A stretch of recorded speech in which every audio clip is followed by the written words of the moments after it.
Thank you all for coming today. I would first like to thank Marriott General Manager and Hawaii Hotel Alliance President Jerry Gibson and his team.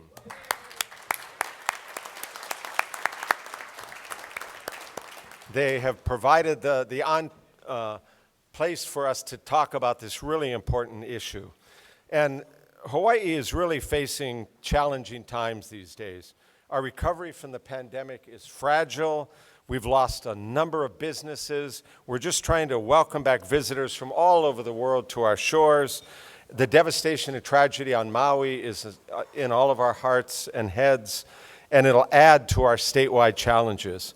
But we've come here together today because the legislature is seriously considering legalizing marijuana. And I hate to use the word recreational because it's a tricky issue, because for some adults, it is recreational, and that's their experience. But for many others, as we've discovered, it's anything but recreational. And the weed of today is a very strong drug, and it's something that needs to be taken seriously. So in my 34 years as a judge and as a prosecutor, I never paid all that much attention to marijuana. We virtually never saw it in court. We focused on methamphetamine and cocaine and, the like, alcohol. That's what was causing people problems. That's what was disrupting their lives. And so we tried to help them with drug court, with hope probation, mental health court, and the like. But the current situation is, even though it's still illegal federally, marijuana has been decriminalized in Hawaii. The legislature has legalized medical marijuana. We have a vibrant medical marijuana community, and they're working on making it better. And there have been task forces on that, and that's available for those who wish to go that route. However, the last session at the legislature, the Senate passed a legalized marijuana bill. The hope it didn't go anywhere in the House, but it's bound to come up again this year. And this situation led me and others in the law enforcement community to actually take a look at the marijuana of today and to see what the research is showing. Places like Colorado have 10 years in, and so they have a lot of data, a lot of statistics. Hopefully we can learn from them and what their experiences have been in their states, understanding that every state is different. Our industries are different, our populations are different. And so what we've discovered, somewhat surprising to me, is the impacts have been varied and very profound. And in many cases, they've been negative. And I've spoken to a number of people here in Hawaii, different groups, many who are represented here today, about legalizing marijuana. And almost without exception, they think it would be a bad fit for Hawaii. And that includes educators, it includes doctors, it includes folks in the visitor industry, our military, where a positive drug test for marijuana gets you kicked out, which ruins the readiness because the years of service they have in are out and you've got to start from scratch with a new recruit. The transportation industry, environmentalists, the recovery community, they're here today as well, and parents throughout the state that are worried about their kids. They're behind in school already because of COVID and the pandemic. Is this legalizing weed? How's that going to do with it? And every week, it seems to me, when I look at the media, there's an article about research, and a lot of it, frankly, is negative. Here's from National Institute of Health. Young men at highest risk of schizophrenia linked with cannabis use disorder. Cannabis use landing more young people in emergency departments, study shows. Marijuana addiction is real. Those struggling often face skepticism. Using marijuana may affect your ability to think and plan, study says. Many Americans wrongly believe exposure to marijuana smoke is safer than tobacco. And so we have tried to look at that, but we've talked to folks here, we've talked to folks on the mainland. And there are two facts I would like you to keep in mind today as we discuss all this. First, the weed of today is a different animal. And I know a lot of people think back to their high school days, not me,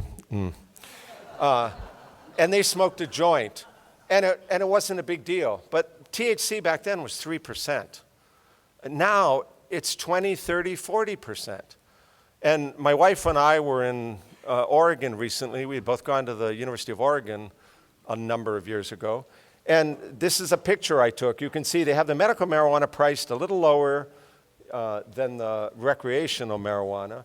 And on the left is 41% THC weed. So that's what we're looking at right now.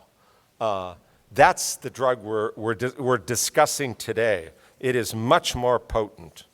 Secondly, whenever weed is legalized, the usage rates by all group invariably go up.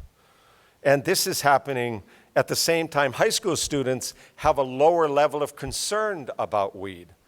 And that's a dangerous combination. And we all know when you try to legalize something, you're going to say, okay, it's 21 and over, right? Like with alcohol. You know, how well is that working over the years, right? Kids get stuff to drink all the time. The same thing is going to be true with marijuana. You legalize it, you say 21 and over, the kids are going to get it. And they're going to use it a lot more. And now we've got vaping and dabbing and the like. So when you increase access and availability, you're giving, and you give a societal stamp of approval, which is what we do. We'd be saying, it's okay. And you know the kids are going to say, hey, it's okay. That's what they said. That's what the lawmakers said. It's okay. So all they're saying is we're too young for it, but I can handle, so let's go ahead. So anyway, it's a great time. I'm happy to see the legislators that are here, the city council members, to really take a look at this in close detail. We've got a great group of speakers today, and a lot of it is just getting this information out there for people to consider it and decide, is this the right time to legalize marijuana in Hawaii? In your packet, you have bios of everybody. We're not going to take the time to go through that.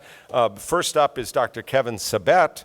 I've known him for almost 20 years. He's a national leader on drug policy, and his organization, Smart Approaches to Marijuana, is leading the country to learn about marijuana and its effects. So help me welcome Dr. Kevin Sabet.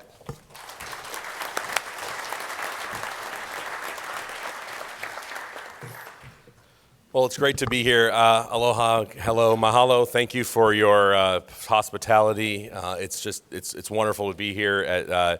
Who I know this gentleman to my right as the judge, and for the last 20 years, been really leading the efforts that I've known him on so many of these issues. I first got to know Judge Alm because of one of the most innovative public policies in the field of addiction that I've been aware of in my 30 years in the field, and that was Hope Hawaii, which really put Hawaii on the map in terms of drug policy. And I really hope, if I can find another word, that we see really that reinvigorated, frankly, here and around the country. It is one of the most innovative, effective, cost-effective, humane programs in the world, and it's really something that I know that I really want to see out there more. It's great to see some friends as well over the years.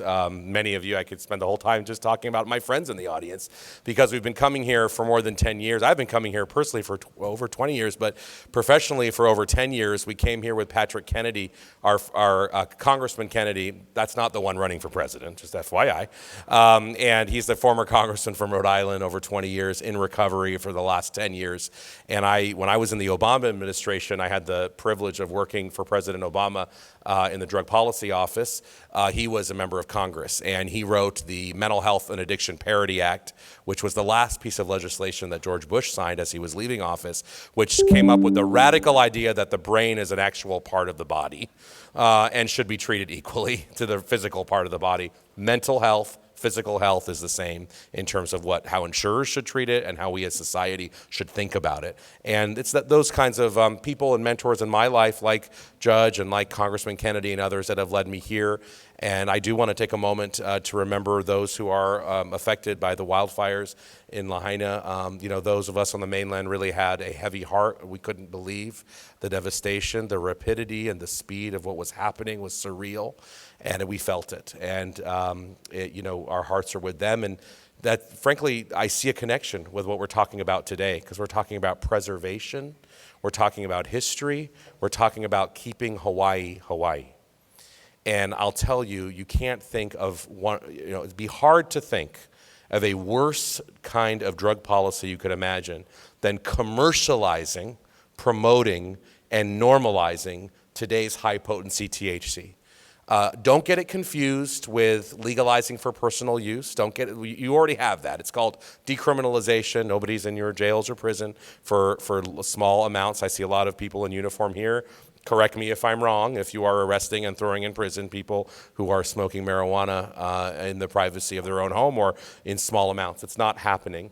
And what we're talking about today is not that. We're talking about commercialization, big business, destruction to the environment, which we'll get into more detail, really learning from the 10 years that this has been going on. Colorado did this. I'm really proud that my esteemed colleague Luke Niferatos to my right is going to be speaking in a little bit about the impact that in his home state of Colorado. So if we can get, there we go. I am not going to go through God knows how many slides. There are a lot of slides I have. I did that on purpose to leave you with the data. This is not something I want to go through. If you're not familiar with SAM, I started it when I left the White House with Republicans and Democrats, bipartisan, nonpartisan, with scientists. We work with the American Medical Association, every major medical association, which, by the way, agrees that legalizing marijuana is a bad idea. You're in good company if you think that. You're in the company of the head of NIDA. You're in the company of the United Nations, multiple different bodies of the United Nations. You're in the company of the top researchers and scientists, like the ones that released the study today that I don't even think, Judge, you had, because it literally came out this morning, that found that in Washington State, since legalizing, they now have a 21% marijuana addiction rate. It went up from 10% since legalizing. That's a very big deal, doubling. They don't have the capacity to deal with it, and unless something's changed since I was last here 4 years ago, I hate to say it, you don't have the capacity to deal with it either. And we barely are. I think those of you, I know some social workers in the audience, you're barely treading water with what's happening now, and it's a big, big problem. So we work with the medical associations, and I think and some of this got cut off because of the size of the slides, but I think we're getting a false dichotomy presented to us by advocates. Some well-meaning advocates, I'm not questioning intentions of everybody who disagrees with me, but many of them are in it not for the right reasons. They're in it for the money. They're in it for what I call addiction for profit. And it's the playbook of big tobacco all over again. Imagine we have made so many strides in reducing cigarette use in this country, and the idea that we would now roll out the red carpet for another addictive product, one that actually affects the mind. Cigarettes actually don't affect the mind. They're not cause 5 times more likely to have a psychotic break if you smoke cigarettes like you are with marijuana. They don't reduce IQ, increase risk of reduction in IQ by 8 points like marijuana does. There's a big difference actually with the way THC affects your brain, and we're going to hear more about that later from other speakers, versus nicotine. But I see this playbook being all over again, and we oftentimes, and this is sometimes this is very purposeful, it's political, these different issues are conflated on purpose. So people say, we need to legalize marijuana because I don't want to see people in prison. We need to legalize marijuana because I don't want to give people a criminal record. We need to legalize marijuana because we need it medically. What I just said, those things have nothing to do with the commercialization of marijuana. Unless something's changed, you've had medical for quite a while, and the last time I checked, you didn't have to have necessarily a terminal illness to access that. It's pretty accessible. And you have decriminalization. So why take this extra step, a risky step, a step that, and I can go through every statistic that I've given you, but the bottom line is it changes the character of your community. That doesn't mean that marijuana hasn't been around in Hawaii and these islands for a long time. It has. So don't mistake me for thinking that I have rose-colored glasses on, and I know it's not extremely accessible as we speak, that we don't already smell it here in Waikiki and in other places, especially in the evenings. Don't get me wrong about that. But when you put the stamp of approval from government, when you say, yes, come marijuana stores, sell 50% THC gummy bears, and except here you're going to have, lilikoi and guava flavor, not the ones in just grape and cherry like we have on the mainland. because they're going to make it more attractive to people, especially kids, to make it, because you got to have lifelong customers. This is a business. This is a business. And you're not necessarily wanting to attract those in their later years of life to have lifelong customers. You want to attract young people. That's what Addictive Drugs 101, that's what you do, addiction for profit. You attract people whose brains aren't developed, who make dumb choices, who didn't make a dumb choice of some sort when they were, under 21. We all did. And we all did because our brain wasn't fully developed. Our executive functioning, our understanding, our judgment, it actually wasn't fully developed. I wish I knew that then because I could blame it on brain chemistry when I did something wrong and my mom got mad at me. I didn't know about that. But that's what it was. And so the idea that we're going to be presenting that now is problematic because we're not talking about the marijuana that was around, when different presidents were in high school. We're not talking about that. We're talking about very, very potent marijuana and products we've never seen before. The infused drinks, the edibles, the concentrates that you need a blowtorch for, and it looks like earwax, and it's 99% concentrated. This is the stuff we're talking about. And so no state has really limited potency in any meaningful way. And maybe you all could do it better, but let me tell you, I lived in New York, I've lived in many places. We all think we could do it better. You can imagine New Yorkers especially. We'll do it the right way. We're not like those, backward thinking people in Colorado. We're going to do it the right way. We're New York. Well, they're not doing it the right way. They have 3,000 illegal marijuana stores. If you've been to Manhattan recently, all you smell is weed now. You didn't smell it as much. It's all you smell now on the street. It's taken over from the garbage and everything else we used to love to smell. I lived there, so I can say that. You can't say that. But the point is, it's even changed the character of there.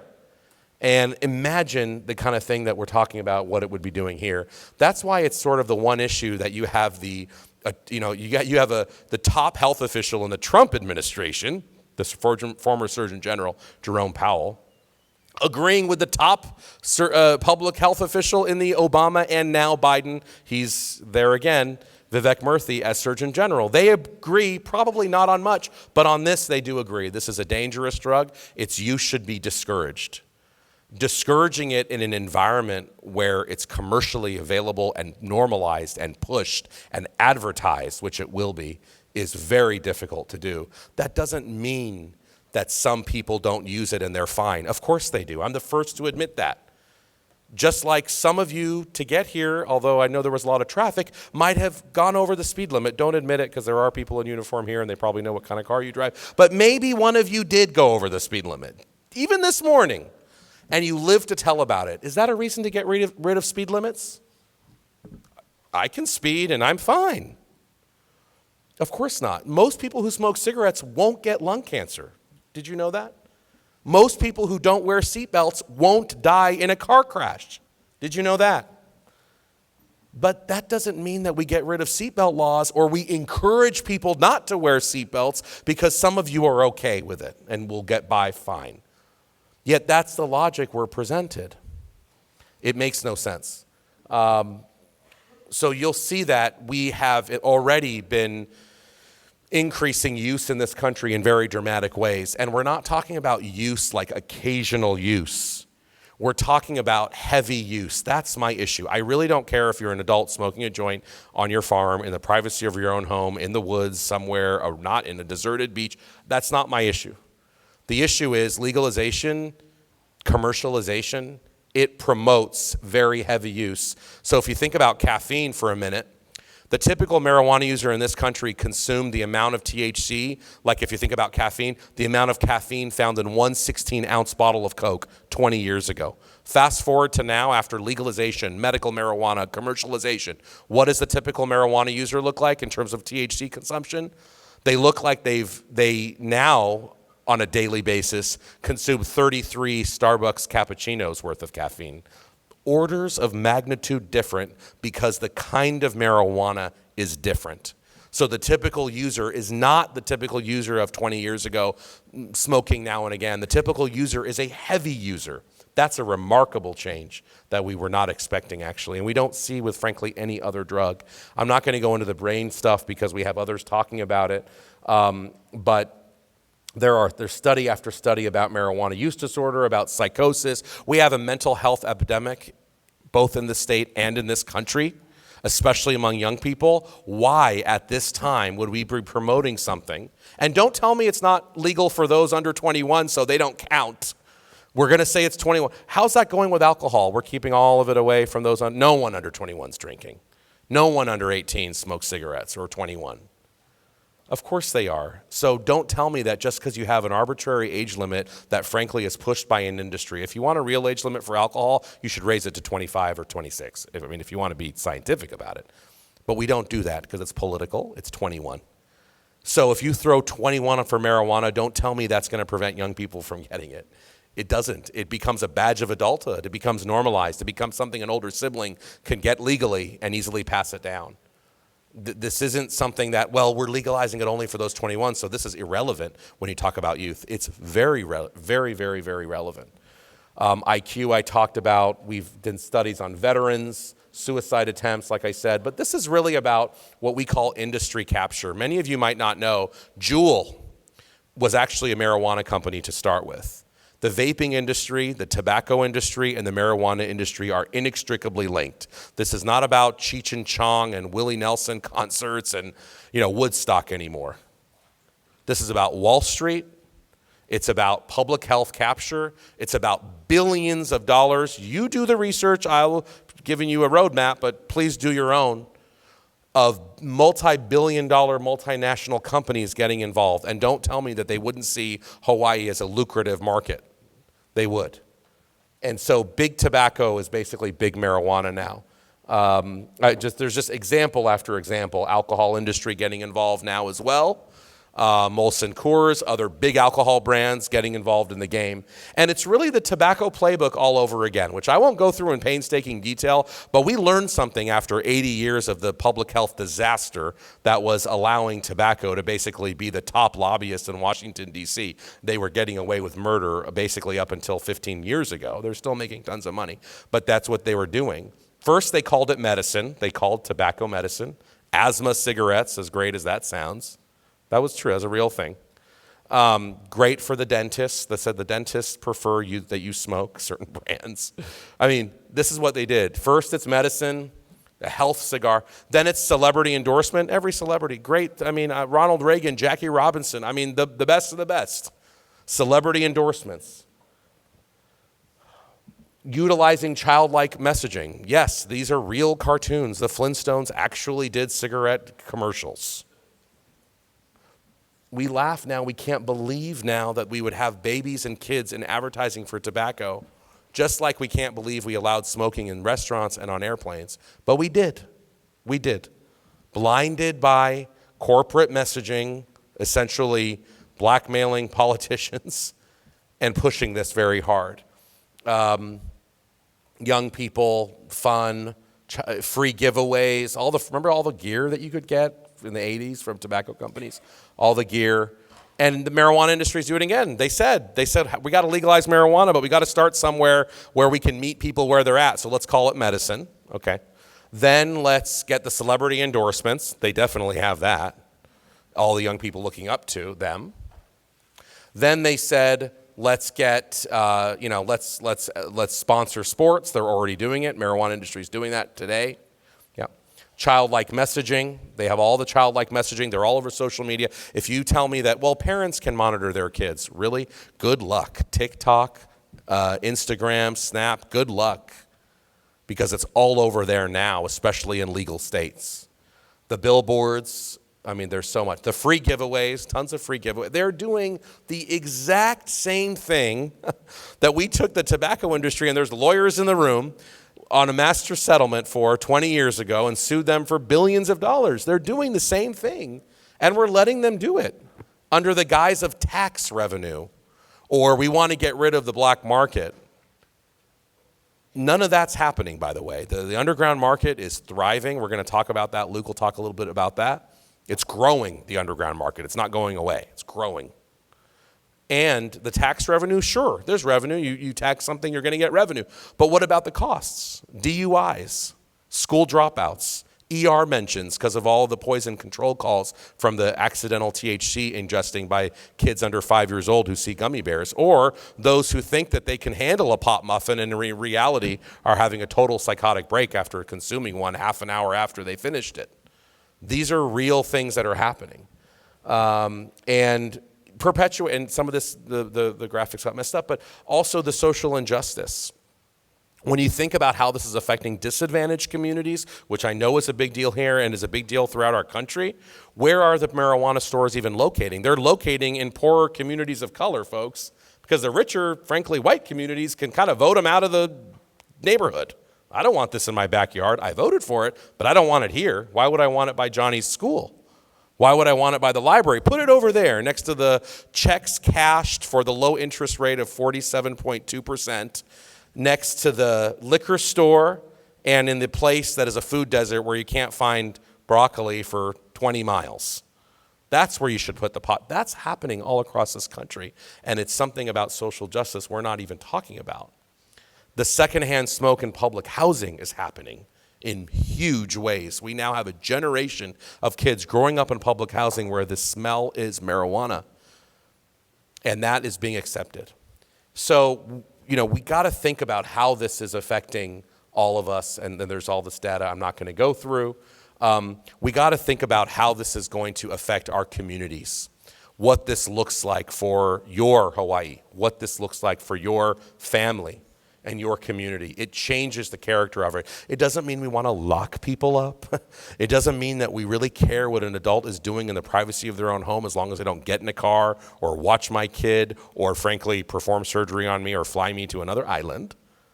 But it is about, do we want to push this and commercialize it? Who wins and who loses? Who wins are the multi-billion-dollar companies, frankly, the politicians that will be paid by the lobbying industry, and I don't know if I'm allowed to say that here, but I just did, and this industry in Washington, D.C. to push their narrative that yet another blue state has gone the way of legalization. That is what it is about, folks. And by the way, if and when that happens, which I don't think it will, I think we can push back, but if it does, get ready to have the same fight about other drugs 3 or 4 years later. Psychedelics, they just legalized in Oregon and Colorado. What a coincidence.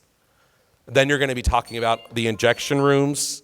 Then you're going to be talking about all of the other things. Oregon just legalized the possession of fentanyl, cocaine, methamphetamine. Have you been to Portland lately? You've seen it. And actually, they're probably going to repeal it. The people of Oregon are so disgusted by that policy. They're having major buyer's remorse. But the point is, this is a stepping stone to a much larger agenda. And before you are pawns of that agenda, I just urge you to really think about what these consequences are for these islands. So I'm going to pass it over to Luke to talk a little bit about Colorado. Thank you.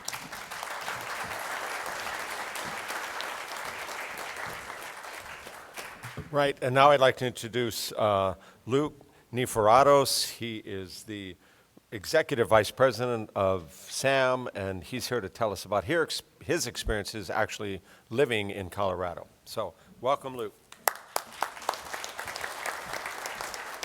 Thank you so much. It is so good to be here. Thank you all for having us. I'm really excited. I'm going to get through a couple of key data points, but I wanted to share an experience. So one of the things I hear a lot as we go from state to state across this country is this idea that Kevin was alighting upon, we're going to get this right. We're going to, Colorado did it poorly, but we're going to regulate it correctly. And I just wanted to bring up this example.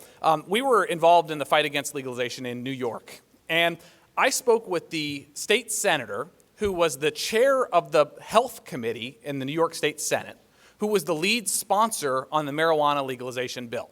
And her whole thing was, we are going to do public health right on this. And I was debating with her. I was saying, look, I appreciate what you want to do. You want to protect health, get the right regulations in there.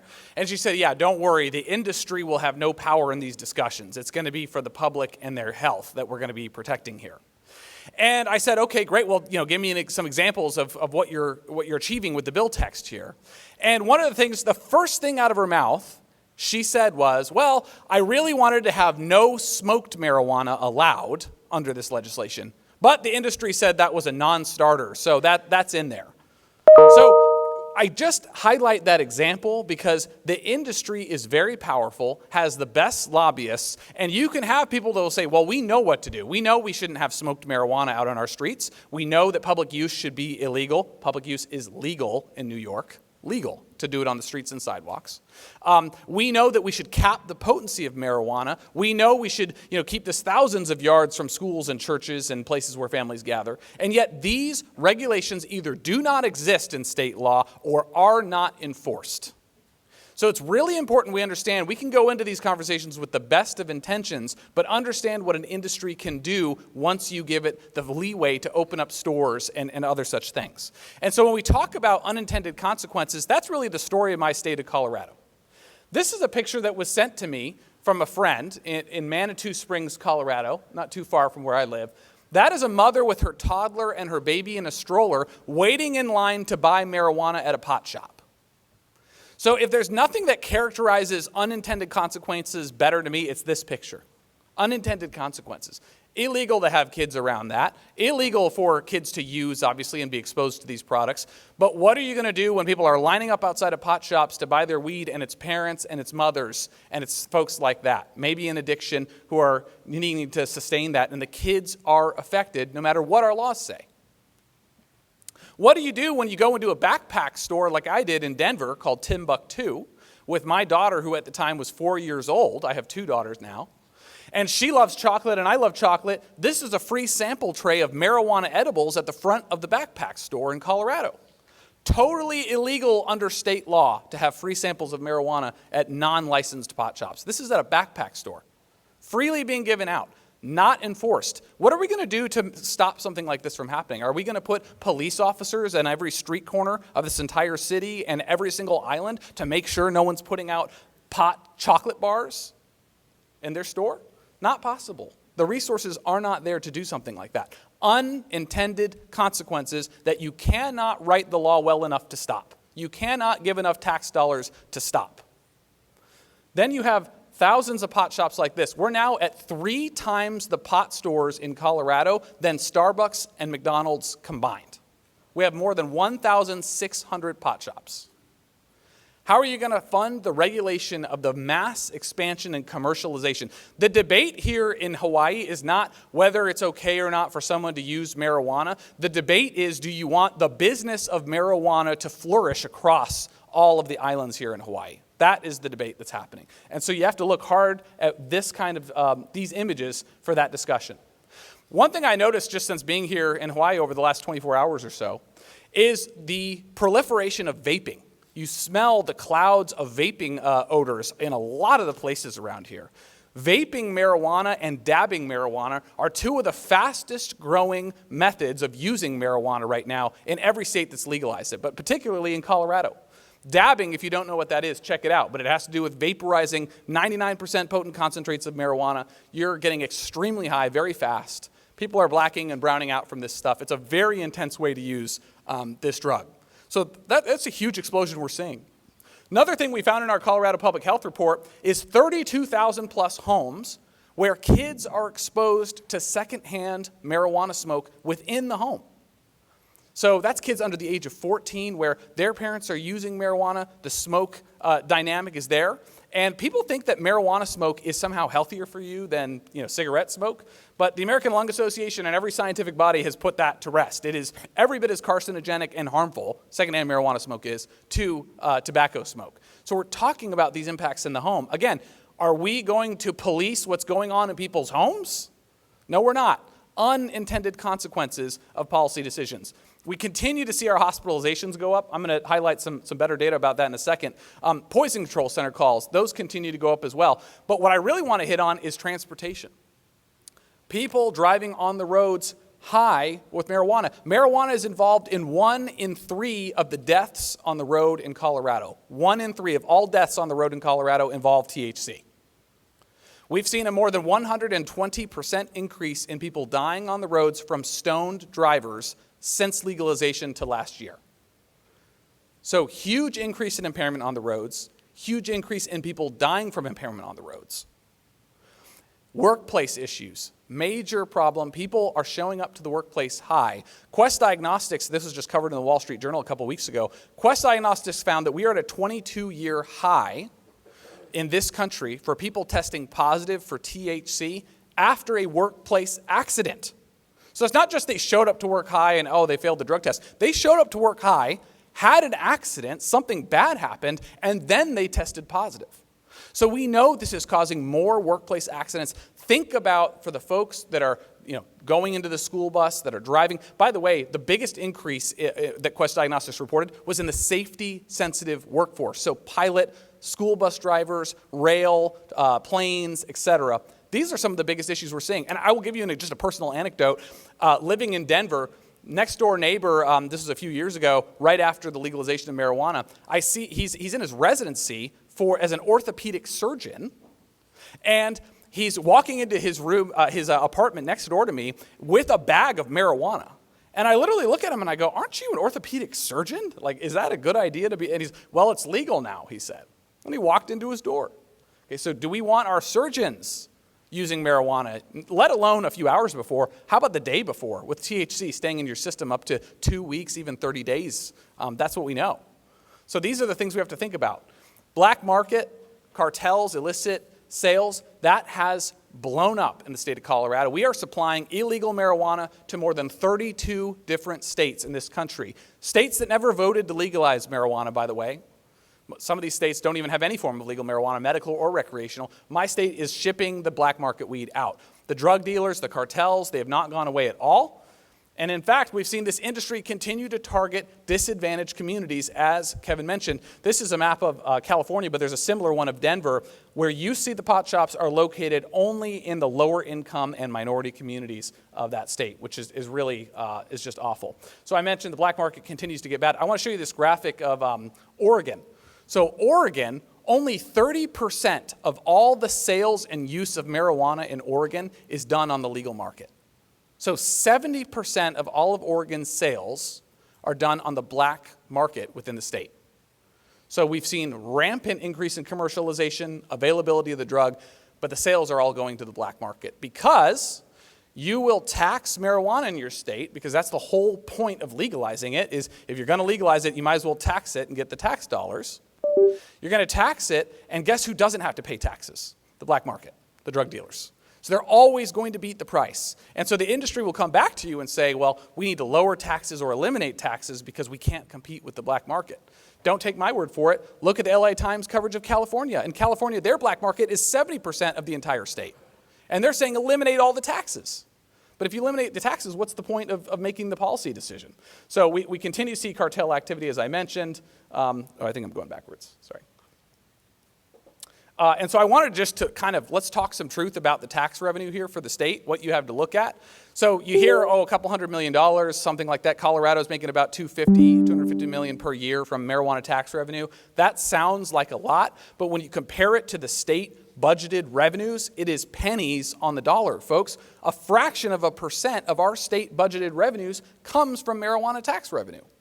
And just for a moment, in my background, I sold a company in the healthcare space. If I went to my board and said, hey guys, we just made $10 million this year, isn't that just great? They would laugh me out of the room. They would say, well, what did it cost you to make that $10 million in sales? If it cost you $20 million to make $10 million, you're running a horrible business that's going to go under. So we should have this same conversation here in Hawaii, don't we all think? If we're going to hear about all this money the state's going to make, all these budgeted revenues from the industry, all this tax revenue, let's talk about what it's going to maybe cost the state to regulate this. Let's talk about maybe what the hard numbers are of the social costs, addiction treatment. The number one reason for youth checking into treatment in Colorado is marijuana. That's the number one substance. So how much is that costing the state to subsidize that with state Medicaid programs, for example?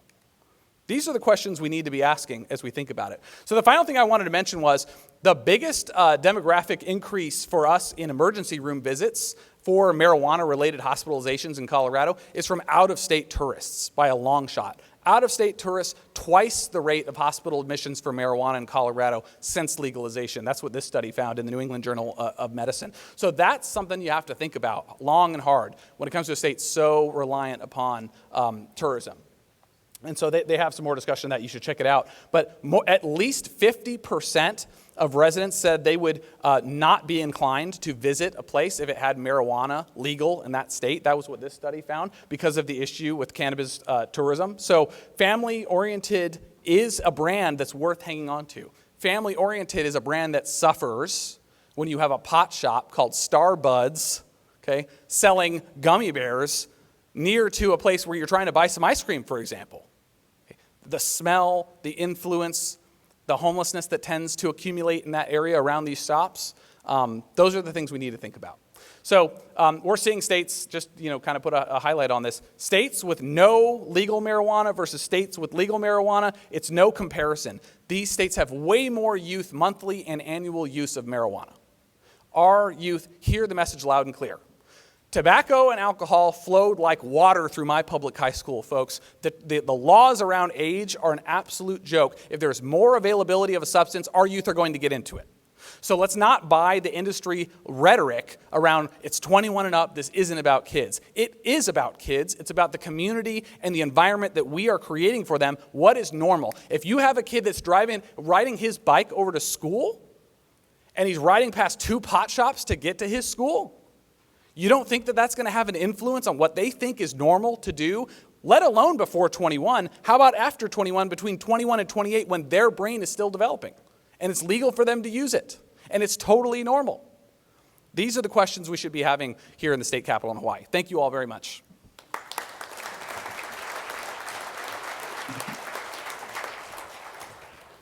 Okay. Well, let's hear from our local experts to find out what their measured opinion is, how this would affect life here. So first off, we're going to hear from Ted Kubo. He is president and CEO of JTB, Japan Travel Bureau. And pre-pandemic, in a normal year, I think almost 1.5 million Japanese tourists would come here. And I believe his company would bring 500,000 of them. So let's hear what Mr. Kubo has to say about this. Mr. Kubo? Well, thank you for having me here. Today I'm representing Japan-Hawaii Travel Association, and I would like to share the views of the industry from the Japanese tourist point of view. And let's see, in Japan, for a moment, please put yourself in the shoes of Japanese travelers and looking from outside, looking in, what's happening in Hawaii. In Japan, the possession of marijuana is illegal, whether it's medical or recreational reasons. Regardless of the reasons, if you have a marijuana in your possession, it's illegal. And the Japanese law classifies marijuana and all the other dangerous drugs like cocaine, heroin, in the same single category. It's just simply called illegal drugs. And so the people's perception about marijuana is about the same as dealing with the cocaine or heroin. That's how people in Japan look at it. And also from a social or the cultural perspectives, possession and the use of the marijuana is not accepted at all in the Japanese society. And it's probably different from what everybody's used to seeing here in the United States. But it's just people just do not accept anything to do with marijuana. Again, going back to the same notion that people think it's the very dangerous drugs. And also, when the illegal drugs are involved in Japan, usually that connects to organized crimes and all the different kinds of the other crimes. And that's the type of the speculations people may also have towards the marijuana. And also for the Japanese media and the public view of the marijuana is very extremely negative. So any news you may see or people may see in Japan, let's say celebrity getting caught with having marijuana in his room or her room, when the news goes out, people will just report it as a very negative news, and then it gets amplified to the general publics, and then one's career can be ended because of this one incident, one news. So that's the type of the public view and the legal notion about the marijuana from the Japan point of view. And that's completely different from what we are used to here in the US. And because of this legal and the cultural background, social background in Japan, associating Hawaii with marijuana is very risky from our industry point of view. There are some concerns, and I would like to go over some of the concerns that we can foresee and imagine if it's legalized, is that the Japanese news and social media, nowadays the social media talks a lot about Hawaii, and they're gonna catch this news and spread the word as a negative news to the community in Japan. We have already seen so many YouTubers spreading the word of how expensive things are in Hawaii when traveling to Hawaii from Japan. And that's due to the yen-dollar exchange rate, inflation. It's a mixture of the reasons, but people may tend to pick up on something that catches people's attention so that they can get more views, more likes. So this may be one of those negative news that the media, social media may pick up on. And that may have effects to the Hawaii's image that industry and everybody here locally, people in Japan, have been nurturing the image about Hawaii for decades. And the people think it's a very safe, clean, pleasant place to visit. But that may begin to change because of this negative news.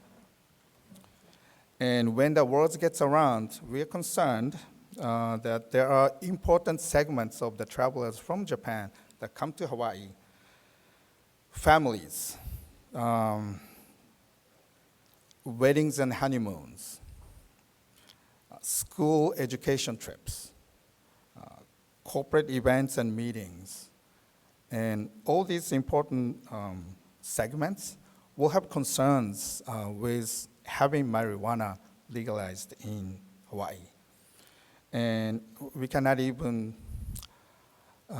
foresee what the consequences may be. And the actual crimes associated with marijuana while people are here in Hawaii may begin to happen and increase. And also there may be some issues when the tourists go back to Japan and at the airport, with or without intentions. They may have something in their pocket that they picked up from Hawaii that may cause a trouble at the airport because, again, it's very strict in Japan about marijuana, possession of marijuana. So all these things will probably create a negative cycle of the image about Hawaii, and it has something to do with the impact to the Japanese travel industry. And it may kind of erode the decades of positive Hawaii image, the brand image that Hawaii has developed. So that's the risk I think we're talking about. And I just wanted to comment on these things. Right. Thank you. Thank you very much.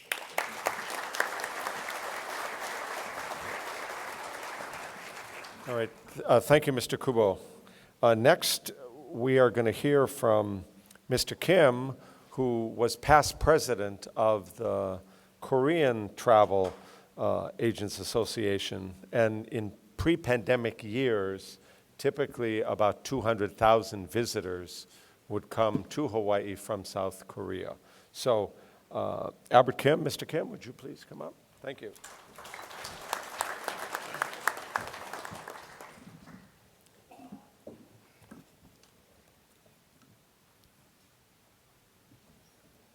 Good morning and aloha. Mr. Kubo have said more than what I have to say in a half. So I'll just make it my speech today very short in just about 5 minutes. Yeah, my name is Albert Kim and I'm with the Orient Travel Inc. On behalf of HKTA, Hawaii Korean Tourism Association, I'm honored and I'd like to take this opportunity to thank you all to allowing me to speak something about the legalizing marijuana in Hawaii. There may be pros and cons about this subject. Pros such as increased state revenue taxes, less arrest in number of criminals just possessing the marijuana or sale of cannabis.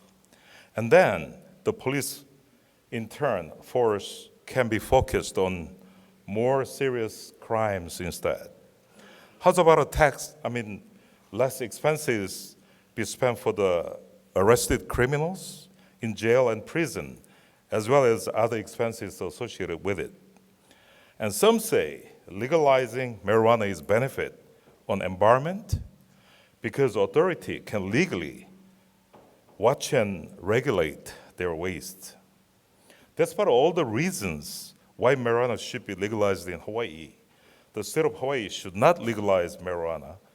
And as we at HKTA strongly stands for maintaining status quo in illegalized marijuana status in Hawaii. Although the Center for Disease Control and Protection reports that cannabis has not been shown to increase mortality and record of overdose death in history. But marijuana decreases mental health, as you know. And what about the secondhand smoking? Not to mention it contains more than 7,000 chemicals, become problematic, especially for the people who has lung problems. And as we all know, like alcohol, driving under the influence of marijuana could compound the major problem of driving under the influence of alcohol. The President, Bill Clinton, pronounced and declared the war against the drugs. In late 1990, our company alone had a few times break in our tour buses in Pali lookouts and other scenery points, and their valuable belongings being taken away. And a few of my tour agents got called at night because their customer got held up in Waikiki and their wallet has been taken away also. Drug addicts need more money and it will increase more crimes, definitely. Koreans are very conservative about drugs, and the cannabis are strongly banned, even to famous entertainers, if they are ever exposed to the news media that they are possessed and use of marijuana one time, and their professional life is demolished and expelled from fame and their businesses. Recent trend for Korean tourists in Hawaii is that they are visiting with their families. And I do not think they will want to smell smoking of cannabis in Waikiki, in Hawaii. This would have adverse effects on their next trip to Hawaii, and they would tell their friends and families not to come to Hawaii. And this kind of news spread very fast in Korea. By the way, there are estimated about 200,000 Korean tourists came in Hawaii, visited Hawaii before COVID. And more Koreans, as we are now revitalizing our Korean tourism here in Hawaii, Koreans come to Hawaii to invest in businesses and the real properties here. What they would think about this situation if marijuana is legalized in Hawaii is very clear. My personal point is that if cannabis is legalized in Hawaii, other drugs such as heroin, cocaine, LSD, and ecstasy may be in lineup to be legalized. And God knows when, and it may just be a matter of time. I'm afraid that Hawaii may become no longer one of the very safe states in America and we might as lose our proud slogan as land of paradise. And the same token of reason why we don't allow gambling in Hawaii. And some might even say it's one of the benefits that we can use some of this tax money to study further effects on marijuana. But once the law passes, and afterward we find more problems in negative marijuana effects, it's already hard and already late and almost impossible to reverse. Once again, on behalf of HKTA, we are strongly opposing the ideas of legalizing marijuana in Hawaii. Thank you for hearing me out this morning. Aloha and mahalo.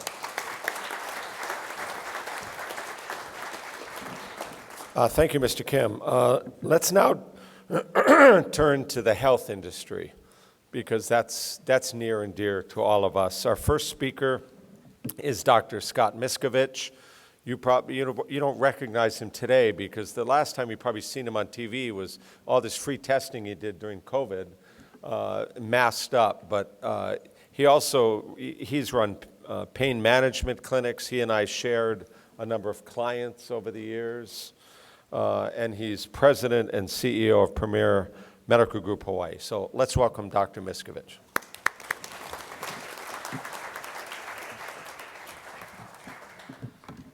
Thank you, and again, I'm one of the old-timers that he is always judge on to me.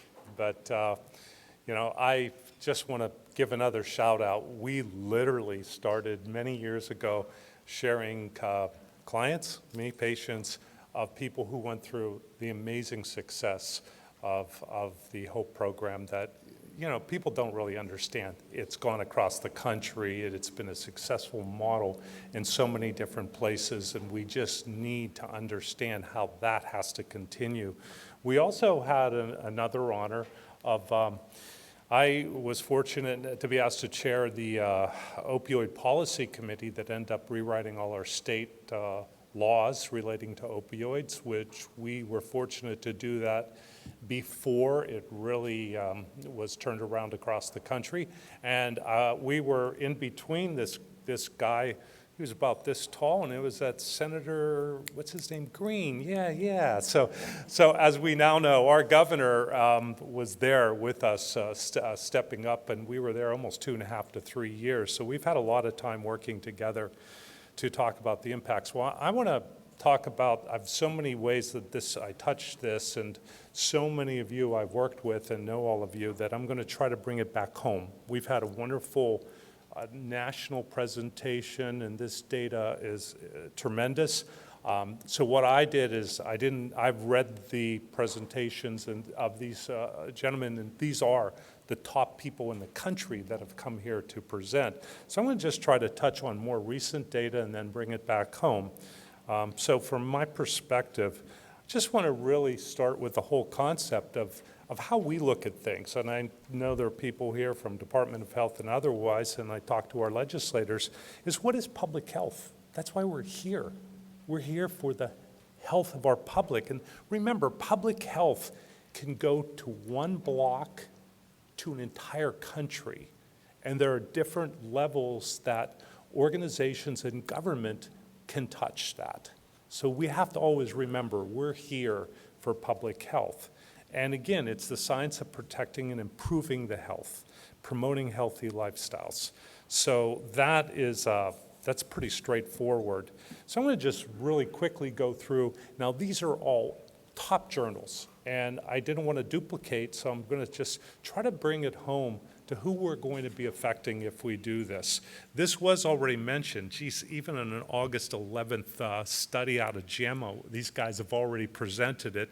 But basically, the public has a complete misconception about the dangers of marijuana and the dangers of marijuana smoke. As this study was very well done, it basically shows that they feel it's safe. The kids can be around it. They feel that the marijuana versus a cigarette, no problems, no health problems. These studies will all be available if you wanted to read those. That's huge, and this is only increasing with time, this misconception. We are now in this key age group, 35 to 50, we're at a peak. We are at an all-time high. So this age group is just, if you look at the map, it's exponential for the amount of marijuana use that is occurring everywhere. And again, I'm not going to spend a lot of time, but this was also touched by our group, and it was touched about the use of vaping. And we know what a hazard vaping is. Vaping has reached down into the adolescent age. It's even up to, it's at all ages. And the graph was shown earlier, vaping is going off scale at the same time. This is should be very important, very close to all of us in the state of Hawaii. And that is the data that comes out of dealing with pregnant women. Where does the graph go? It is separating and it is going off scale. So if we're talking about legalization, we are going to be talking about the number of admissions for this. Even now, I mean, we have a very, very broad practice. This is the number one thing we're seeing in the urine drug test of pregnant women. And so it's out there, but it's only going to increase. And what does it do? Look at what's stated in this study is terrific. Autism spectrum disorder, attention deficit, neonatal age, everything is affected. And if you look at the studies in the places across the country, the graphs are exponentially increasing. So legalization can affect our pregnant women in our state and our future children in the state of Hawaii. The next age group, and that's what I'm trying to do, is just show and make you think and make it to one degree of separation, because we all have family here, who's going to be affected. This is probably our single biggest group that we are going to be neglecting if we don't look at this, and that is our adolescents. And we know that the brain is developing still through adolescence. The data and research is crystal clear. Marijuana use affects the development of the brain, and you can look at these things from memory, judgment, planning, problem solving, decision-making, self-regulation. Think about that one. What does that do for us? And again, the numbers are going off scale for the increases, especially in the states that are having this happen at the same time.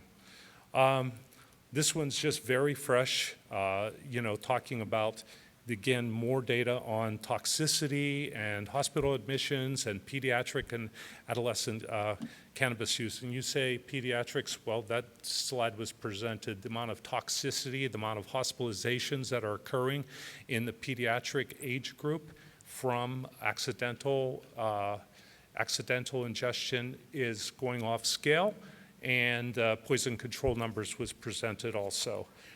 So that's very key. I want to bring this back, and I'm going to try to just make this come home a little bit more. And for people that aren't in the medical world, substance use disorder, okay? What is substance use disorder? We fortunately had a Surgeon General in our country that turned the tides and finally said what all of us who practice this know. This is not just a decision. I'm going to give you a little story. I was going to joke you guys about this and do the same thing, but I had presented to the chief, the military chief of staffs from all over the world that came to Hawaii, and they were asked, Josh set us up to do a talk down at the Senate, and I wanted to get their attention because they had a long day, and it was probably about this size of group, and they were mostly all, generals or above from all over. And I started out and said, okay, first I want to do an experiment. In the back, could you come out and hand everybody a 20 milligram rapid release oxycodone? So I just want to prove my point. Everybody, and they're all going like this and turning around. And I said, okay, no, I'm not going to do it. But I am going to tell you something. This group right over here, in about 20, 30 minutes, their tongues are going to be hanging out. They're going to be laying over their seats, and they're not going to be able to feel a thing. And this big group over here, they're going to look and say, what'd you do? You gave me a sugar pill? It didn't do anything for me. It's all the same thing. They're all getting exactly the same one. And this group over here might start throwing up a little bit and just feeling a little weird. But this group right here, and I saved that for the 4 or 5 stars. I said, this group right up here is going to get up and start dancing on the table. And they are going to feel really happy. But that's what substance use disorder is. It's the same medicine, but they chemically have a messenger in their brain that makes them feel euphoria, that makes them feel different. And then I said, then they're going to want to say, hey, where's more? Can I have more? So we need to understand medical substance use, marijuana substance use disorder is not a single choice. There will be our adolescents. There will be those in the 30 to 35. There will be those pregnant women who will use it once or twice. And there will be a chemical messenger in their brain that will set off and ask for more. Will ask for more serotonin and dopamine to come in there, versus other people, and I'm sure everybody in the room knows this, could basically say, yeah, whatever, could use it or not. But that's what we have to understand. We are not creating a choice in this.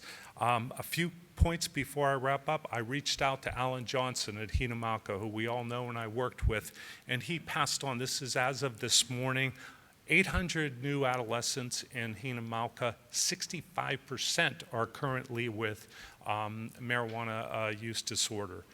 Abby, she's a hero from Poalani, Abby Paredes, who runs dual diagnosis. So that's psychiatric and substance use. Morning data, she got it for me as of this morning. 80% of their dual diagnosis has marijuana associated with it. And then a couple of things just to highlight from the rest of the work I do working in workers' comp. We still, with CDLs, those are the people driving our big trucks and driving those things. This is an important thing to have a clean UDS. Those still occur, and those people are very, very careful about it. First responders, law enforcement, military, we've talked all about that. Workers' comp, we're the largest work comp clinic, and most work comp policy is if you're in an accident of any type, I mean, this can be construction and you drop a log or something or a piece of wood on something, you have to get a UDS. And they're careful. These people, if they want to stay employed, they don't use. So this becomes legalized, there's no effects at that same time.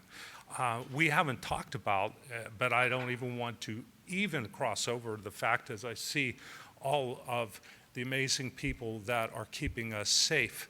How does law enforcement take an impaired driver and do a differentiation of alcohol impairment versus cannabis or THC?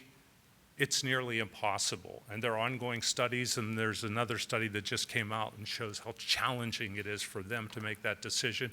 And we know, as we watch our fatalities of our young kids on the road increasing. And I'm going to basically just finish with one thing. And I had a medical marijuana patient came up to me the other day and said, you know, doc, you know, I'm off all of my pain medication because I went to the dispensary and the best thing I ever got was cement shoes. I was like, what? Cement? What are we talking about? Cement shoes? She said, it's labeled that it's sold locally, that if you use this, they tell you don't expect to see anything until maybe mid-morning sunshine the next day. You know, that's the potency that we're dealing with. So from my perspective, again, if I look at our legislators, I really challenge everyone to say, what are we doing to protect the public health by legalization? I can't see it as a 35-year active provider in this state. Thank you. Thank you for the opportunity to be here. So I'm President and CEO of the Healthcare Association of Hawaii. We represent every hospital in the state, public, private, even Triple Army Medical Center is one of ours. We also represent all the long-term care facilities in the state, all the hospice agencies, home health agencies, and almost all the assisted living facilities. So my perspective today is coming from that healthcare industry. Today, we have about 2,400 inpatients in our hospitals across the state. That's about what we're running right now, about 2,400 inpatients. And we have just over 3,200 long-term care residents in our skilled nursing facilities across the state. They are just some of the statistics, but they are the people who are taking care of those 2,400 inpatients and those 3,200 long-term care members are the people we're concerned about, in addition to home health, hospice, and assisted living. So marijuana has an impact on the brain. If it didn't, people would not use it. It's an addictive drug. It's been demonstrated to be an addictive drug. And as you've heard today, the marijuana that's consumed today is many times more potent than it was decades ago. And this is what I want to focus on in just a few minutes I have today. And from the healthcare perspective, from all of those thousands of people today in Hawaii who are taking care of patients in all different settings across the state. It has an immediate impact, and this is documented. There's the journal articles, many of them in the, that were referenced in the earlier presentation. It has immediate impact on thinking, attention, memory, coordination, movement, and time perception. It can cause permanent IQ loss and interferes with a person's ability to learn and perform complicated tasks that are being performed every single day in our institutions across the state. It disrupts functioning of brain areas that regulates balance, posture, coordination, and reaction time. It does affect brain development, has been demonstrated to impact brain development, and it can damage lung tissue and can be detected in blood and urine for up to a month after use. So trying to discern if someone was high because they have ingested some form of THC, or if they, did they do that the day before, the week before, is incredibly challenging because of how long it stays in the body and how long it can be detected. Now, marijuana in Hawaii was legalized for medical use in 2000. It was legally available in 2016. And as of yesterday, according to the Department of Health, we have almost 3,300 valid medical cannabis registrations in Hawaii. Now, it can be effective in relieving nausea and vomiting and other pain and spasticity associated with multiple sclerosis, along with other things.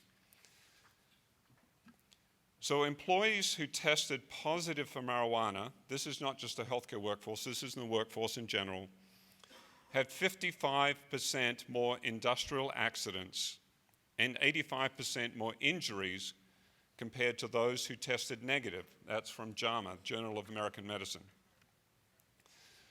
So my question is, as we talk about this topic, and as we have people who are in our hospitals and our long-term care facilities and our nurses going into people's homes to take care of people, and as we're caring for people as they're dying in our hospices, what impact would this have on our ability to take care of, coordinate care for those patients, making sure they're getting the right medications, whether it's just something as simple as getting an injection or a vaccination, whether it's something as simple as getting a blood drawn.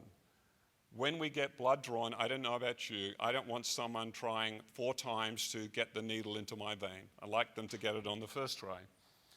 Whether it's someone who's undergoing anesthesia for surgery, someone who's been a technician who's taking care of a patient for MRIs, CT, X-rays, ultrasounds, for anyone who's undergoing surgery, for anyone who is being cared for in a complex medical environment.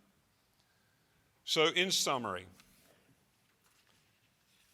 marijuana has an impact on the brain. If it didn't, people wouldn't use it.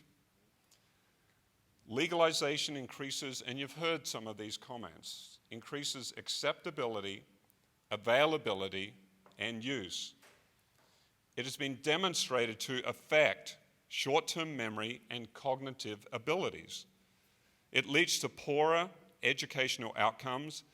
It exacerbates ethnic disparities. I thought that we were working to reduce ethnic disparities in our communities. It leads to increased ER visits and hospitalizations. Our hospitals, today we have about 2,400 patients in our hospitals. Like I said, pre-pandemic we had about 2,000 patients a day in our hospitals. Each day now we are taking care of 400 more patients a day than what we were doing back in 2019 and 2020. Our hospitals are already full. We don't need more patients. We could build more hospitals, but that means all of us are going to be paying for all of that extra care. It increases exposure to children and calls to poison control centers and increases the disease burden in the community. You heard from Dr. Miskovich. Public health, we're working to reduce the disease burden in our community. Thank you.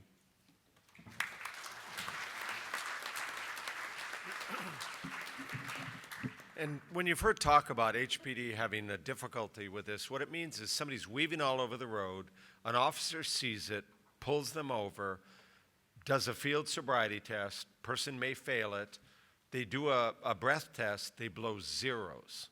And the police, they're dangerous, they're out there weaving around, but they're zeros. They cannot be charged with DUI. That's the position. We don't have a test out there now for people that may be under the influence of drugs like this. So this has a very direct thing right now, every day for the police officers. So I'd like to turn now to our educational systems. And we were hoping to get, both public and private. Superintendent Keith Hayashi wanted to be here. He's over on Maui trying to get their schools started up again, Godspeed to him on that. But as he told me, he's so concerned about it, he said, we have third graders who are vaping. So our problems are dangerous enough as it is right now because of that. We are fortunate, though, to have Dr. Philip Bossert. He is the executive director of the Hawaii Association of Independent Schools, and he's also been a part of the DOE in the past. So let's welcome Dr. Bossert.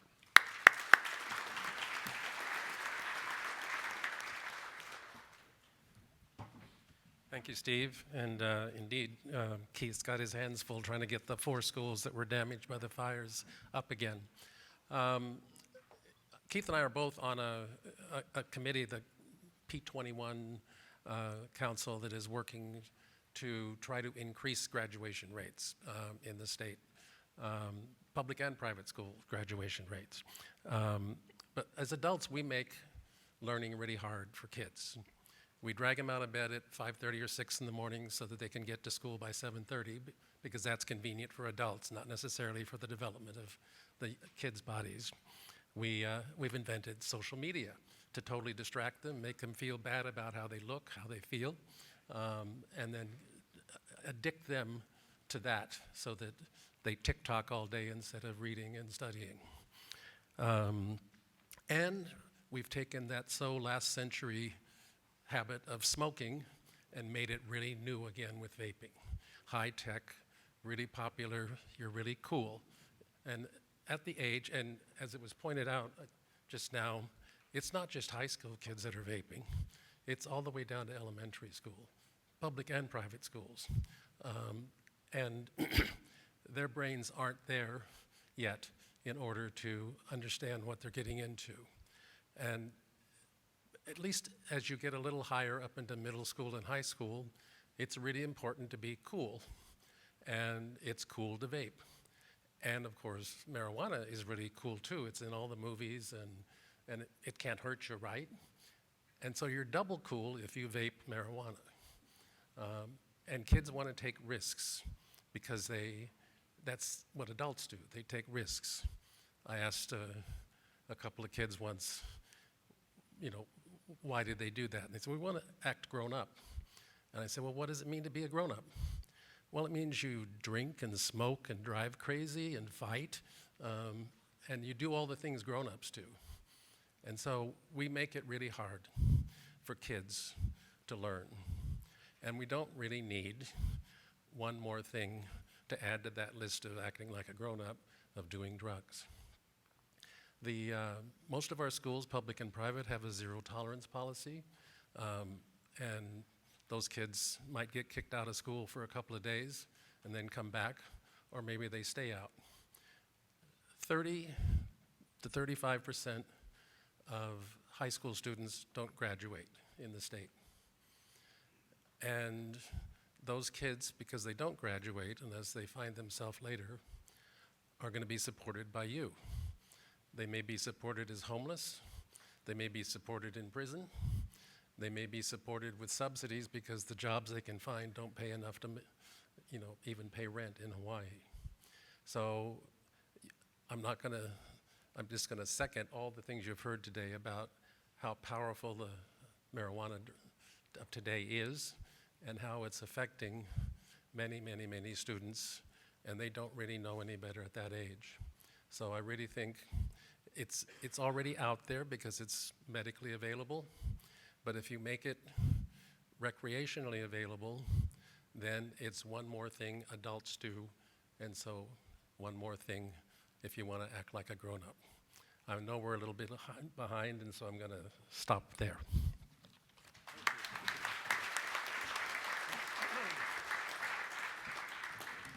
Thank you, Dr. Bossert. And to finish up the presentations, I'm going to ask Luke to come back up to talk about some of the environmental concerns.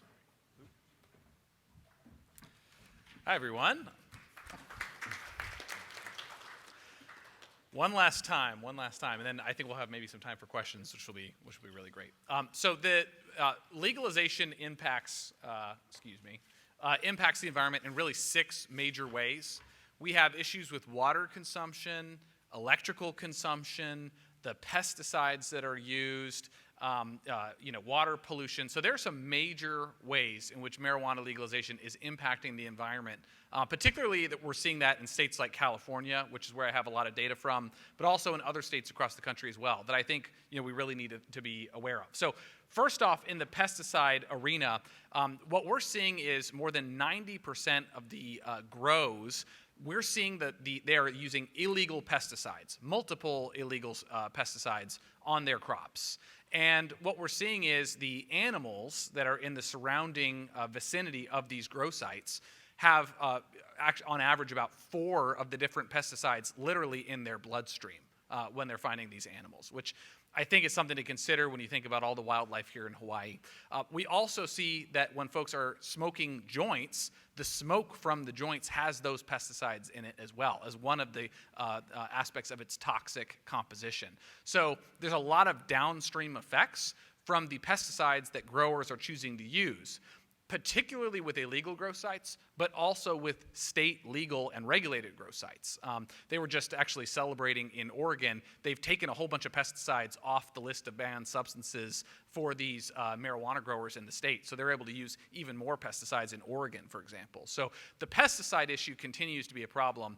You really need to look no further than some of the major growers of other things that are using pesticides, and they're continuing to get away with it regardless of the evidence. That's a big problem. So lots of investigations. NBC has done some really great reporting on this that you can find, Oregon, Massachusetts, and they're finding, they're testing samples in California, legal substances, and they're finding, butane in them, propane, et cetera. These are from state legal products that are being sold and grown in California.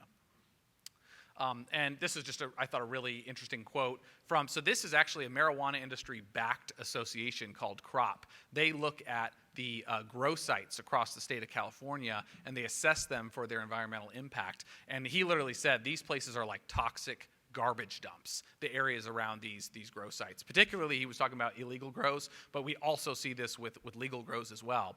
And remember what we talked about, 70% of California is illegal production and use of marijuana. It's on the black market, non-state legal. So this kind of thing is happening all across the state. Energy use is another big issue that we're seeing. So marijuana production, I have another slide here, but a lot of it is done indoor. You talk about indoor marijuana cultivation. It consumes literally, I think it's about 50 times the electricity of your average home, 20 times the average electrical usage of an office building, just one grow site typically. Indoor cultivation in Massachusetts is literally 10% of the electrical consumption of the entire state of Massachusetts electricity. 10% of the entire state of Massachusetts, their electrical usage is the marijuana industry. Okay, so that is a substantial amount of electricity being used. I thought this was a really interesting point. One joint represents 1.5 kilograms of CO2 emissions. That's the equivalent of burning a 100-watt light bulb for 25 hours. Just one joint. So when you talk about massive increases in consumption, you can start to do the math on the CO2 emissions just from that average action of using joints. So I mentioned indoor grows. 80% of all the marijuana that you see grown and sold is coming from indoor marijuana grow sites, indoor. So those are the absolute worst way of all that you can do it. Most energy consumption that way. So you look at indoor cultivation. I mean, here's the math. Basically, it's comparable to 1 kilogram of marijuana grown in an indoor grow site. It is comparable to a passenger vehicle running for 1 year, just for 1 kilogram of marijuana grown in an indoor site. Okay, so lots and lots of energy consumption, lots of CO2 emissions, a lot of issues for our environment around us. I talked about water use. So it's more than double the water use needed for tomatoes and grapes, for example, to grow it. When we talk about outdoor consumption. Outdoor marijuana grow sites, they consume 29 million gallons of water per year in California alone. 29 million gallons of water per year.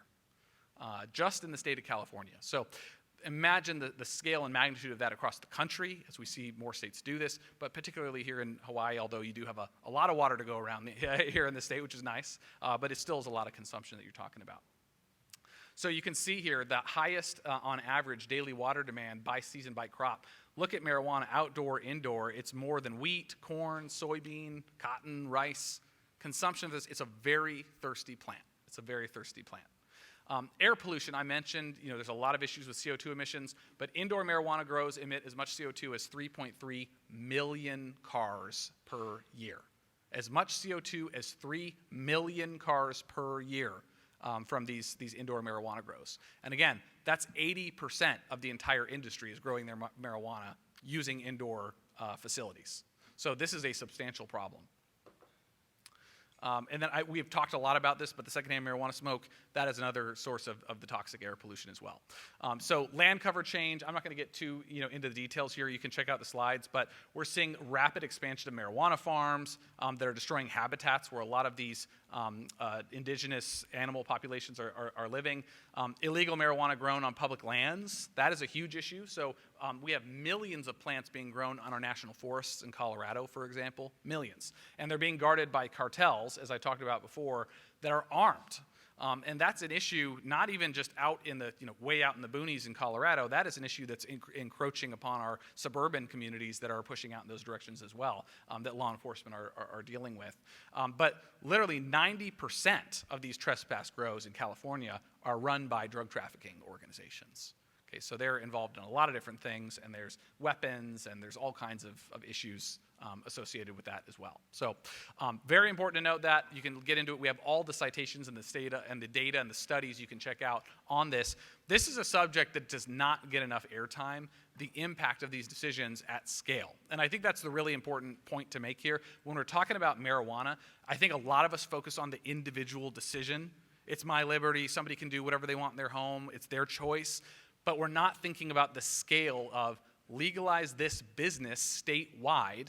Now you've got thousands of people in the industry that are doing something repeatedly for years and years. What is the scale of that impact on the environment? Those are the kinds of things that we need to think about. So thank you all very much.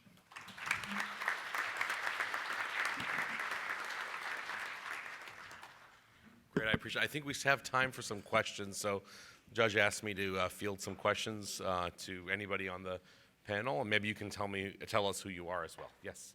Yeah, my name is Mario Schneeman. I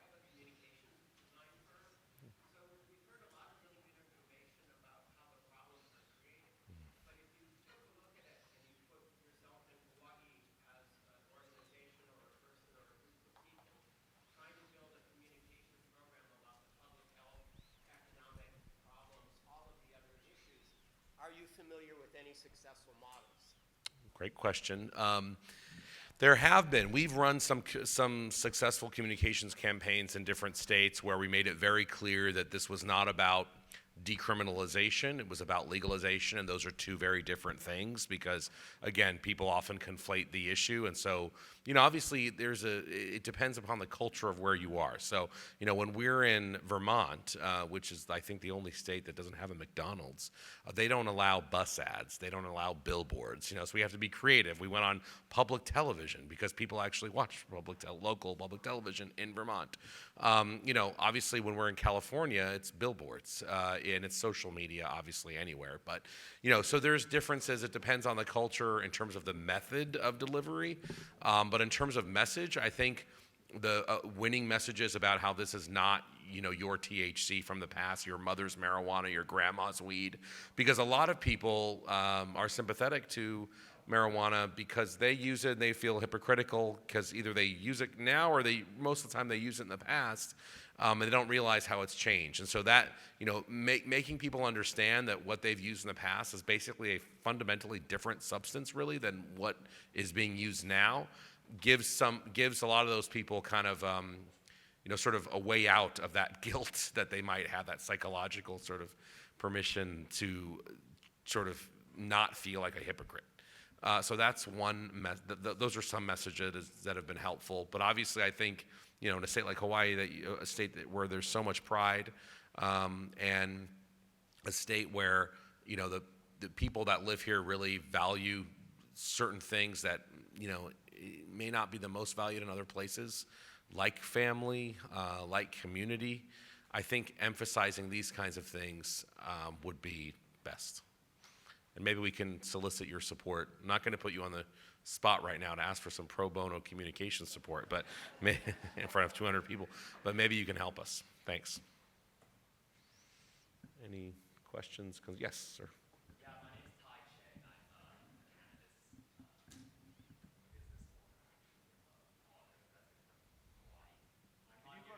owner. We can't hear, not everybody can hear you. Yeah, maybe folks can actually line up and the microphones are. If you have a question, that would be best. So my name's Tai Cheng. I'm president of the, local cannabis dispensary association. I'm also the founder and president of Aloha Green, which is one of the medical cannabis dispensaries located here on Oahu. I'm not here to engage in debate and cause a ruckus of this meeting. I'm just here to remind everyone that there are studies on both sides, positive and negative, about the legalization of cannabis. That's something that wasn't mentioned today, and even the proponents will acknowledge that there are some areas that have not been researched, and there's uncertainty that's there. But I also remind everyone in this room that 86% of adults in Hawaii voted in favor of legalizing cannabis last year in polling, and we'll be doing similar polling this year, which will likely show the national average at about 80% approval for the legalization of cannabis. My question is actually to the panelists to talk about harm reduction in education.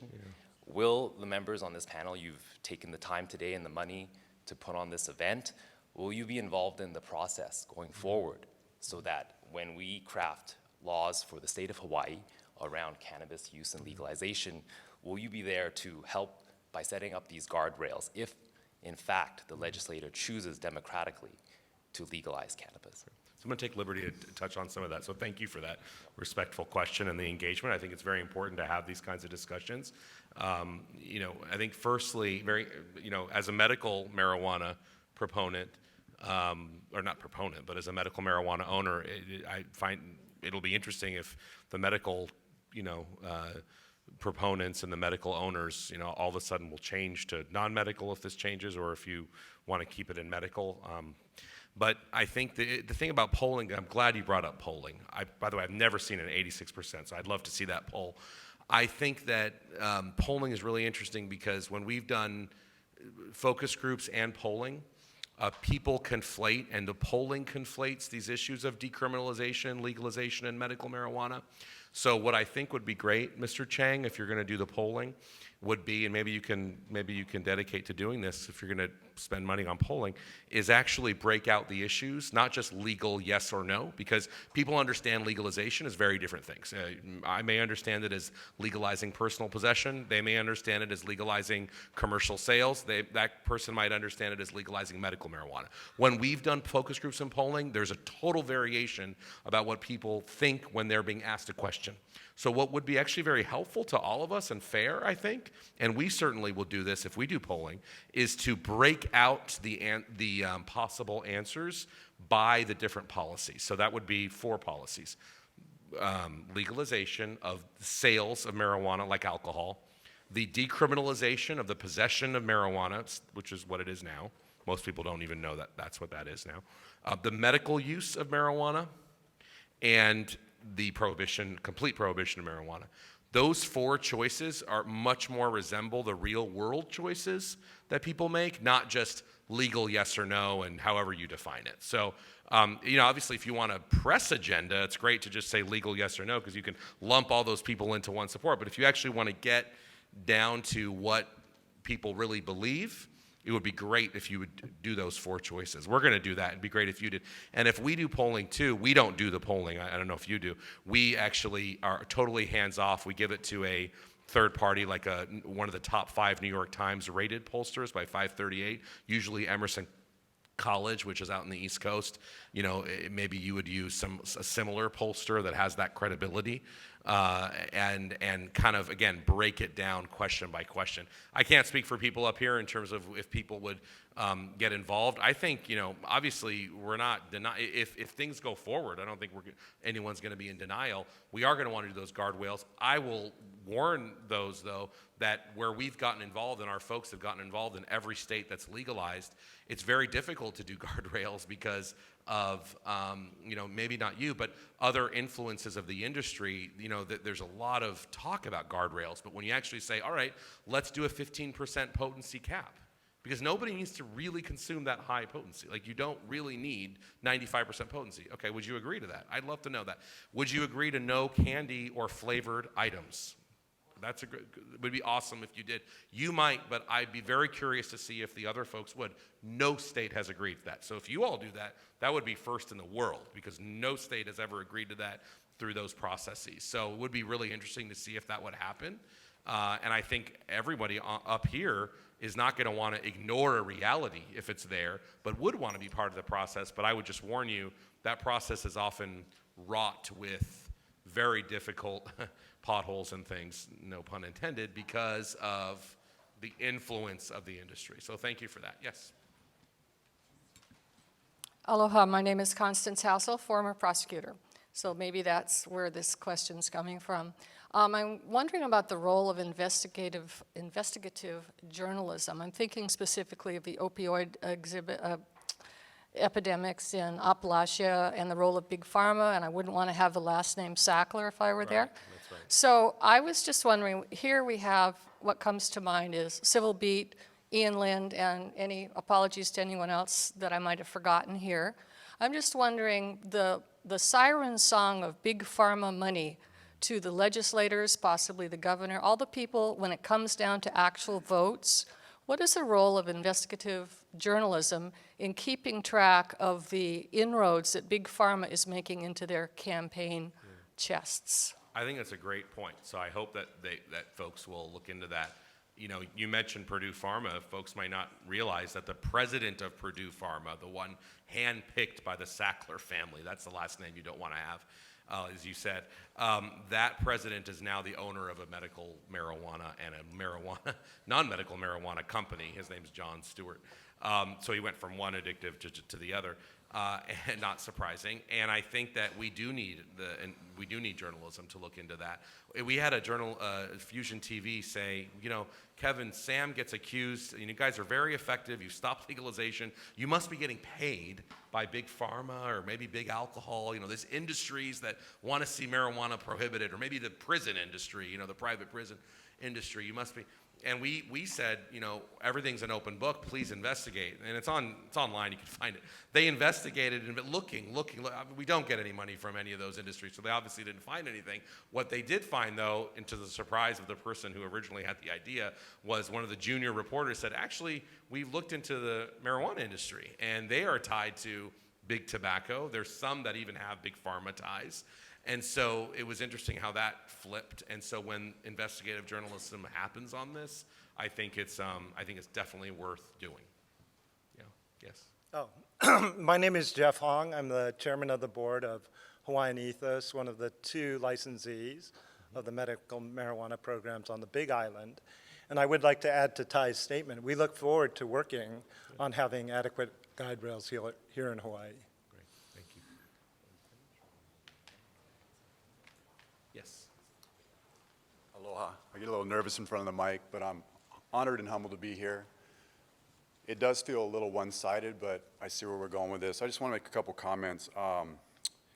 First of all, I applaud you guys on the commercialization of cannabis. That really, if you want to sell these people the story, that is the most important thing here, is allowing the commercialization of cannabis and allowing big business to come and take over. And I think that's a really important message you guys made.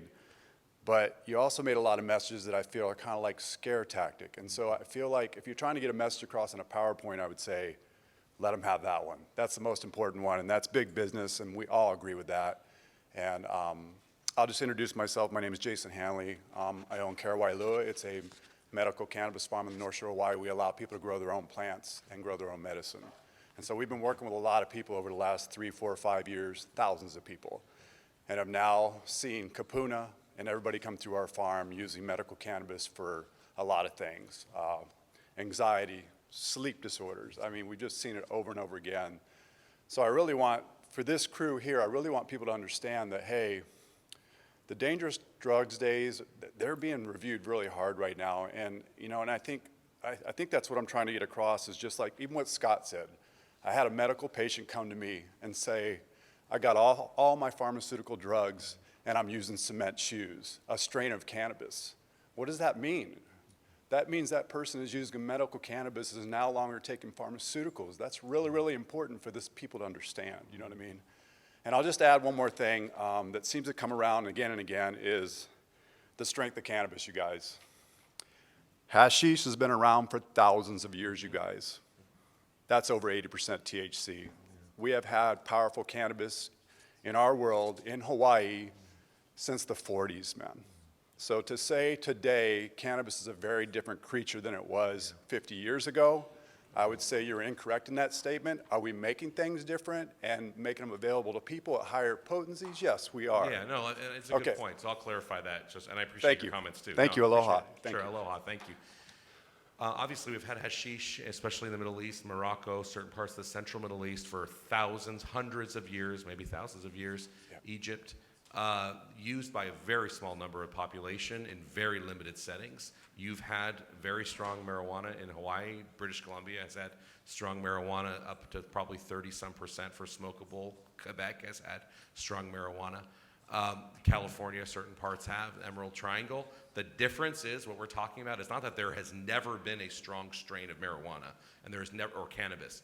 What I think the point, and maybe I didn't get it across, or maybe we didn't get it across, is that the average user, the mainstream use now, we're talking levels that we have not seen. We haven't seen these kinds of concentrates until the advent of really the commercialization of medical marijuana and the legalization of medical marijuana. We didn't have those kinds of products that were being regularly used at the levels that NIH is saying. And okay. Really the other final point I want to make on that is that, you know, folks should not take our word, you know, this was mentioned by Mr. Chang and also yourself alluded to about sort of one-sidedness, and there's two sides to every story. I mean, there's not really two sides to accepted science and research. Now, we might quibble over whether something is, you know, increases the risk significantly or it doesn't, and what's the p-value, and did you have a double-blind study, and was there a placebo, and what was the control group like?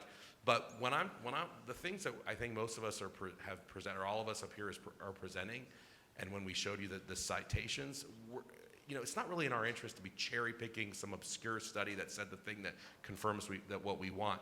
What we're talking about are things that are, you over the last 30 years by multiple researchers in multiple countries, UK, New Zealand, Australia, US, South America as well, confirming over multiple different research groups from multiple universities.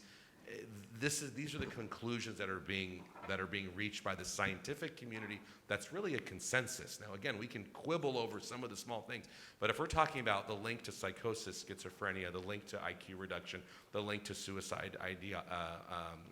suicidal thoughts, the link to stress, anxiety, the link to DUIs and driving and how it affects your depth perception as well as your reflexes, memory, long and short term.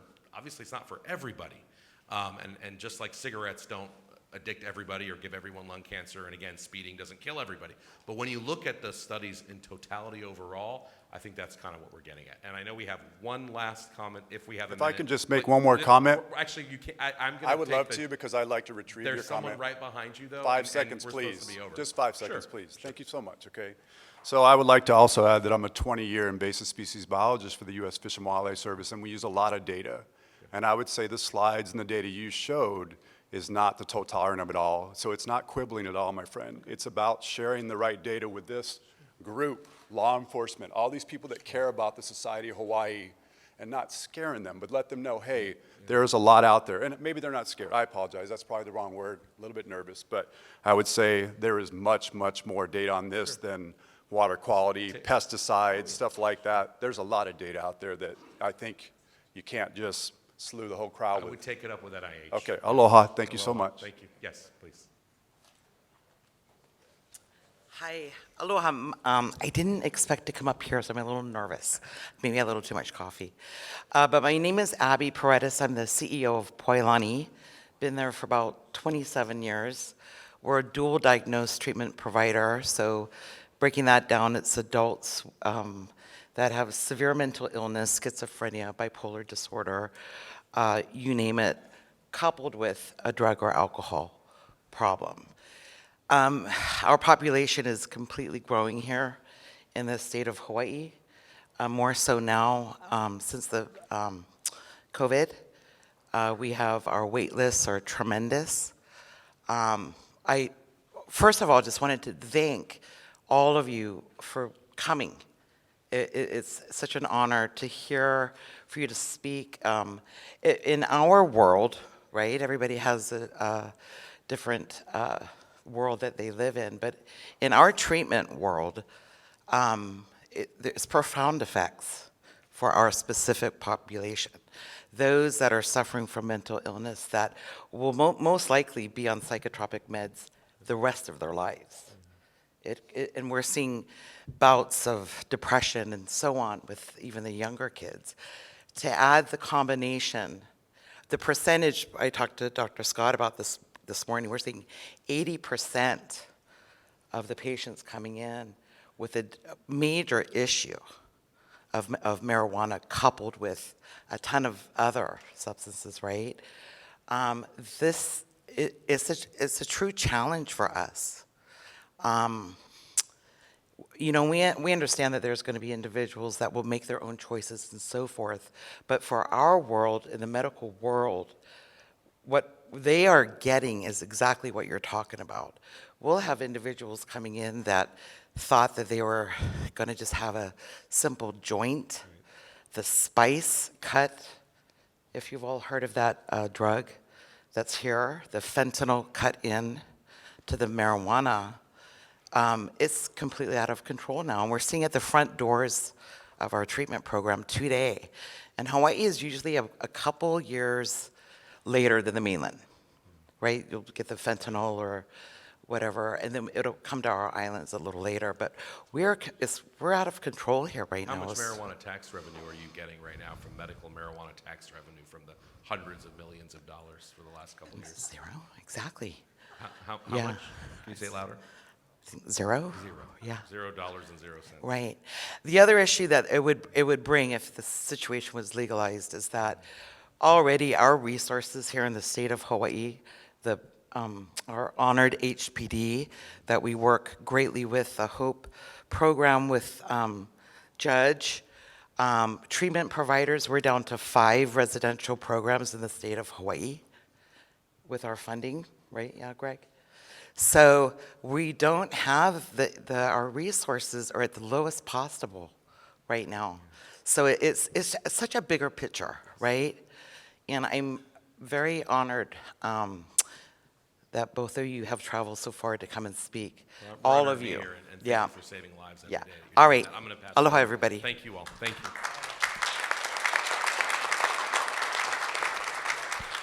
All right, just to finish, Representative Tarnas, he's chair of the House Thank you. Judiciary Committee. Thank you. My name is David Tarnas, Representative, Chair of the House Judiciary and Hawaiian Affairs Committee. You know, the Senate passed Senate Bill 6679, 22 out of 25 yes votes, sent it over to the House. And we chose not to hear that bill this last session because it needed more work. And we were very focused on addressing laws reducing public corruption and improving transparency of campaign finance contributions, et cetera. So all of you will know who contribute to elected officials' campaign contributions, et cetera. So we're not hiding anything. We're increasing transparency. But on this matter for legalizing adult use of cannabis, what I agreed to and what we've done and we are working on right now is working to find out what are the best practices from across the country in terms of other states and how they run their adult use cannabis programs, their dual use programs with medical and adult use. And we're talking to law enforcement folks from across the country, the regulators. We're trying to figure out the best way to protect public health and public safety and promote good community education to keep these out of the hands of the youth. To address the concerns that were all brought up today, which are valid concerns. And so we're working to try to address that.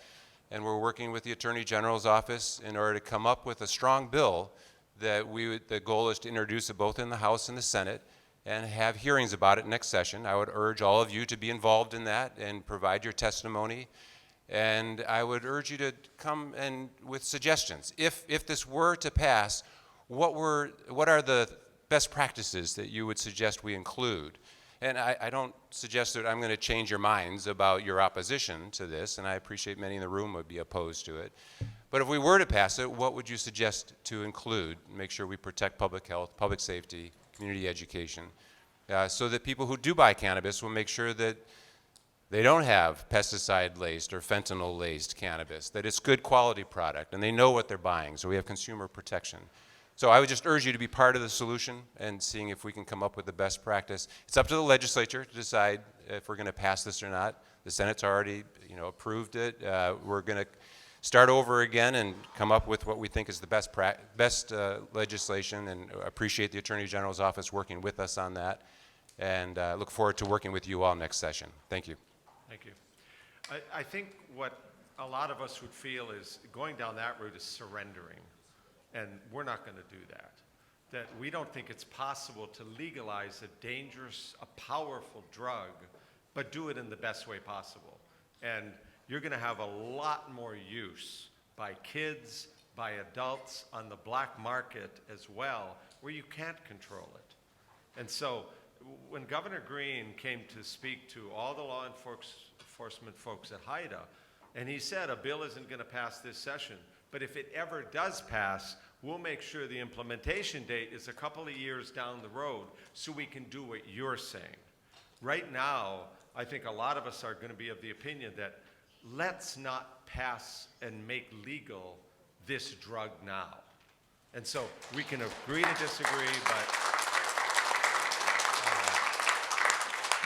that is giving up now and saying, well, let's try to make it as safe as possible. As was said, no state has done it to make it as safe as possible. And so, we are going to agree to disagree on that. I do thank you for coming because the legislature is going to decide. And they have a lot of issues. They've dealt with some in the past. They've got important ones to deal with now. But I do want to thank everybody for coming today. Let's hear it again for Jerry Gibson for sponsoring this event.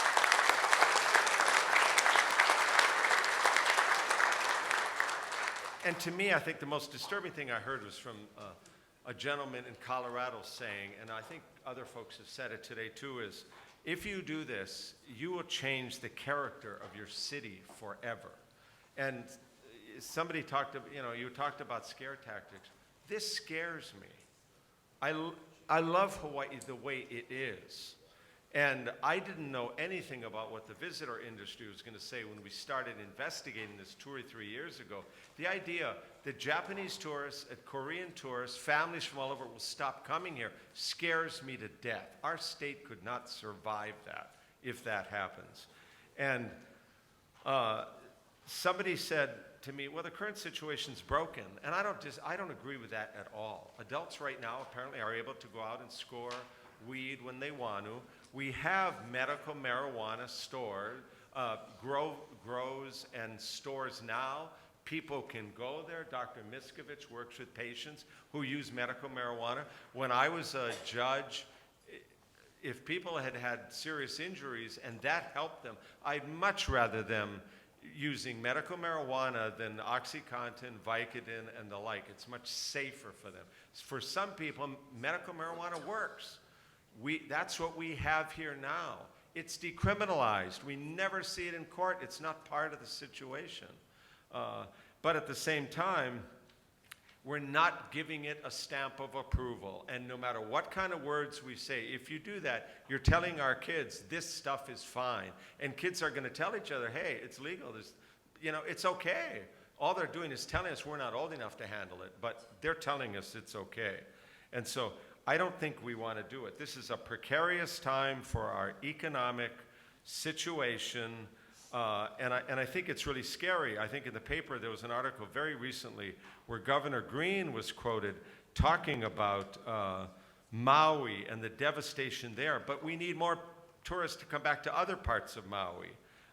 One of our legislators, Representative Quinlan, who's head of the tourism committee, talked about Maui is going to affect the entire state for our economic well-being. So it's really important we pay attention to that. And I think if anyone said, well, let's legalize weed because that's going to help us financially, I think when you look at it, whatever you gain in a few tax dollars is totally offset by a teenage kid going to the ER because they think they're going crazy at $2,000 a pop, or the fatal car crashes and the like. So I think the question is, do we want to take a chance on losing our family-oriented visitors and our visitors from the mainland or anywhere else? And this is what Waikiki will look like. Is this what we want to see? Buses, weed tour buses rolling around? Is this what we want to see at Grass Shack coming soon? This is Kaimuki. Tasteful sign, but is that what we want? That is what the future is. And I don't think people want to see that. I may be wrong. We'll see. The legislators are going to have to decide, are edibles part of this future? Let's get high on Mauna Kea Sunrise Tours. Wake and bake. Yeah, there you go. Okay, so I want to thank you all for coming today. We've got a lot of experts still here. You might ask one of them on the way out if you have any other questions. But let's thank all of our panelists.